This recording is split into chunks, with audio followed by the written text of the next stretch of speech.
Please subscribe our official channel Kumasi Official and don't forget to press the bell icon, like, comments and share our videos. जी तो मोहतरम नाज़रीन व सामीन, अस्सलामु अलैकुम वरहमतुल्लाहि वबरकातुहू। उम्मीद करता हूँ कि आप सब खैर व आफ़ियत के साथ होंगे।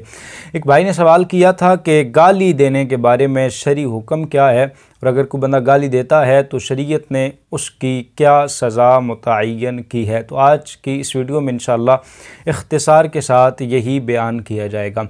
सबसे पहले आप एक बात ज़हन-नशीन फरमा लीजिए कि जो गाली होती है उसकी दो किस्में होती हैं।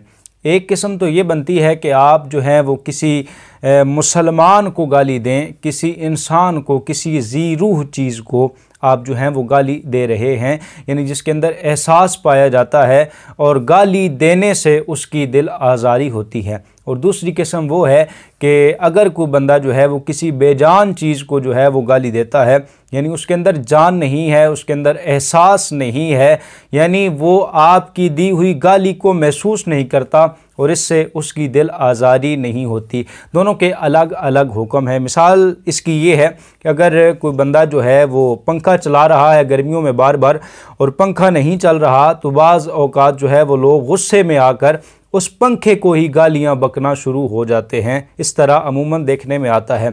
और अगर इसी तरह कोई लाइट जला रहा है, कोई बल्ब जला रहा है और वो जल नहीं रहा, कोई उसमें टेक्निकल ख़राबी है या कोई मसला है, तो गुस्से में आकर वो जो है वो उस बल्ब को ही गालियां देना शुरू हो जाते हैं। तो इसका हुक्म ये है कि ये मकरूह तंज़ीही है, इसलिए क्योंकि वो जिन चीज़ों को गाली दे रहा है उनमें जान नहीं है। जब जान नहीं है तो उनमें एहसास भी नहीं है। जब एहसास नहीं है तो उस बंदे की दी हुई गाली से उसकी दिल आज़ारी नहीं होती। तो इसलिए शरीयत का हुक्म यह है कि ये मकरूह तंज़ीही है, यानी शरीयत ने इसको नापसंद किया है कि इंसान जो है वो इस तरह के कलिमात इस सूरत में भी अपनी ज़ुबान पर लेकर आए, लेकिन इस तरह की गाली देने से कोई बंदा भी गुनाहगार नहीं होता। और इसकी एक सूरत ये भी बनती है कि अगर कोई बंदा डिक्शनरी वगैरह में जो है वो पढ़ रहा है और वहाँ पर जो है पहले एक गाली लिखी हुई है, फिर उसका माना व मफ़हूम लिखा गया है, फिर दूसरी गाली उसका माना व मफ़हूम कि इस गाली का ये मतलब है,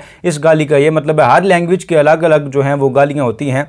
तो अगर वो डिक्शनरी में पढ़ रहा है तो ज़ाहिर है वो पढ़ तो रहा है ना, उसकी ज़ुबान से वो कलिमात अदा तो हो रहे हैं, लेकिन इससे वो गुनाहगार नहीं होगा। शरीयत मुतहरा ने कहा है कि ये मकरूह तंज़ीही है, हो सके तो इससे भी एहतियात करनी चाहिए, लेकिन इससे वो गुनाहगार नहीं होता।